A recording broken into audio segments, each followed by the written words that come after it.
Kita mau kasih pancing. Pemerintah Pak Jokowi sudah mencabut 2.600 izin tambang siup, dicabut dari swasta dan sudah diberikan, yang pertama diberikan kepada PBNU. Yang pertama itu pancing-pancing yang akan dibagi,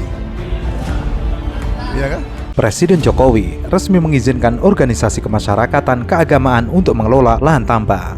Hal tersebut tertulis dalam Peraturan Pemerintah Nomor 25 Tahun 2024 tentang perubahan atas Peraturan Pemerintah Nomor 96 Tahun 2021 tentang pelaksanaan kegiatan usaha pertambangan mineral atau batu bara. Dengan memberikan WUPK kepada badan usaha yang dimiliki oleh ormas keagamaan, pemerintah mengklaim berupaya untuk memberdayakan ormas tersebut. Lebih lanjut, izin usaha pertambangan khusus ataupun kepemilikan saham ormas keagamaan pada badan usaha nantinya tidak dapat dipindah tangankan atau dialihkan tanpa persetujuan dari menteri yang menyelenggarakan urusan pemerintah di bidang minerba. Wacana ini sempat ramai saat Prabowo kampanye di Pilpres 2024 kepada Kiai Kampung di Jawa Timur. Pada saat itu ia mengatakan bahwa pemerintah pusat telah memberikan izin usaha tambang kepada PBNU. Kita mau kasih pancing. Pemerintah Pak Jokowi sudah mencabut 2.600 izin tambang siup, dicabut dari swasta dan sudah diberikan, yang pertama diberikan kepada PBNU. Yang pertama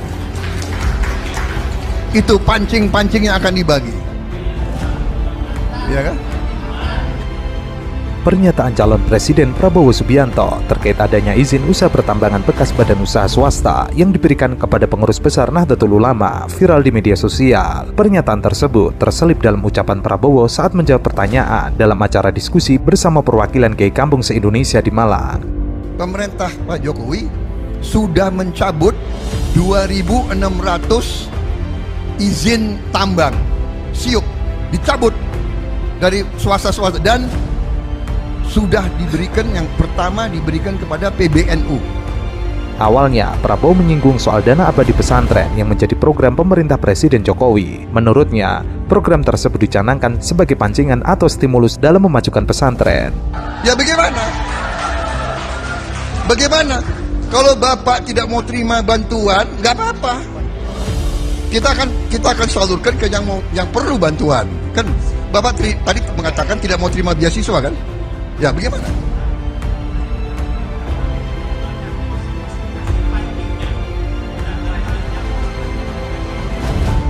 Oh, pasti kita lebih senang kasih pancing.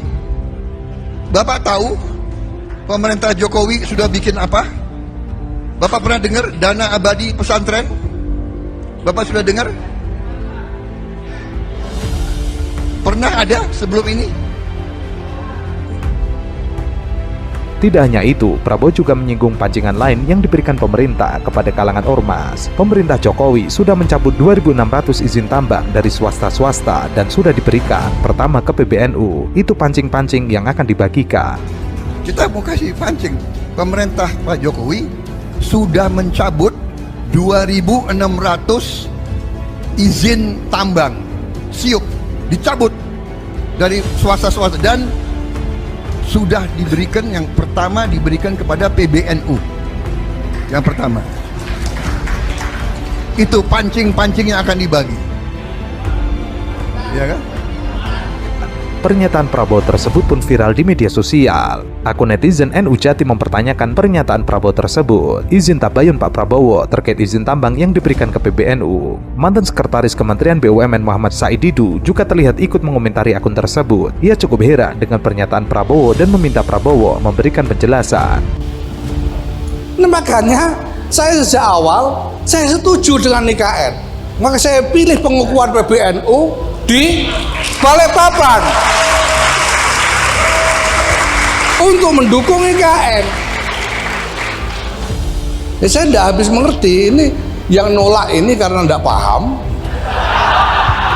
ya atau karena ini penting. Ketua Pengurus Besar Nahdlatul Ulama, Kiai Haji Yahya Saqaf, ia melakukan kunjungan di Pondok Pesantren Lirboyo, Jawa Timur. Di depan para santri dan juga para asatid, ia mengatakan bahwa ia mendukung proyek food estate. Ia mengatakan kegagalan food estate adalah hal teknis. Jika pemerintah bisa memperbaiki semuanya dari teknologi hingga kegagalannya saat ini, ia mengklaim Indonesia akan berhasil. Maka saya tertarik dan saya setuju, terus Pak, setuju dengan strategi yang dipilih oleh Pak Jokowi untuk membangun food estate, membangun industri produksi bahan makanan secara besar-besaran. Selama ini orang mengkritik bahwa dicoba beberapa kali gagal. Kalau soal gagal itu menurut saya soal teknis. Kalau kita perbaiki teknisnya, teknologinya dan sebagainya bisa berhasil.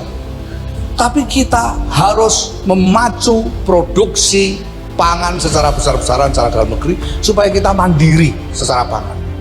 Kiai Yahya Stakuf juga setuju dengan hilirisasi yang dicanangkan oleh Presiden Jokowi. Ia mengatakan bahwa hilirisasi harus terus digenjot karena selama ini Indonesia dibohongi soal jual beli dari emas hingga minyak. Dan dalam fikih penjualan barang mentah dianggap Gus Yahya sebagai bai'ul gharar. Pemerintah Pak Jokowi itu bikin strategi hilirisasi. Hilirisasi itu artinya tidak dijual mentah-mentahan tapi diolah dulu baru dijual.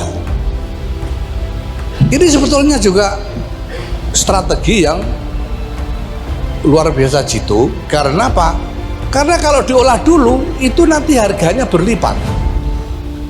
Di samping itu kalau dalam kacamata fikih itu jual belinya itu lebih sah daripada kalau jual mentah. Gus Yahya menambahkan bahwa ia setuju dengan proyek IKN lantaran pembangunan proyek IKN merupakan cara Indonesia untuk membangun pertahanan kelas dunia. Ia juga mengatakan bahwa hal tersebut tidak mungkin dibangun di Jakarta karena sudah tidak ada lahan lagi. Makanya ia setuju jika gedung PBNU dibangun di IKN. Hal itu untuk mensupport pembangunan IKN. Dan supaya kita punya sistem pertahanan terpusat, ini harus dibangun infrastruktur besar-besaran yang tidak boleh jauh-jauh dari ibu kota. Karena pengendalinya harus kepala negara.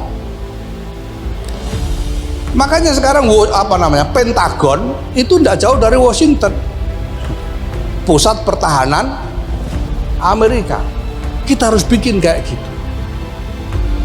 Ya, nah persoalannya kalau ibu kota di Jakarta, pusat pertahanan mau ditaruh di mana? Pusat sistem pertahanan terpusat ini loh, itu mau ditaruh di mana? Tidak ada tempat sudah.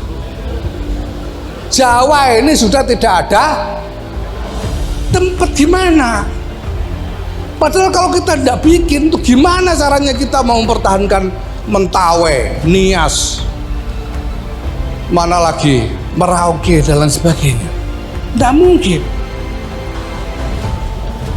Ini karena ini, lah kita mau gimana? Sampai mau jadi pecundang selama-lamanya atau mau kuat?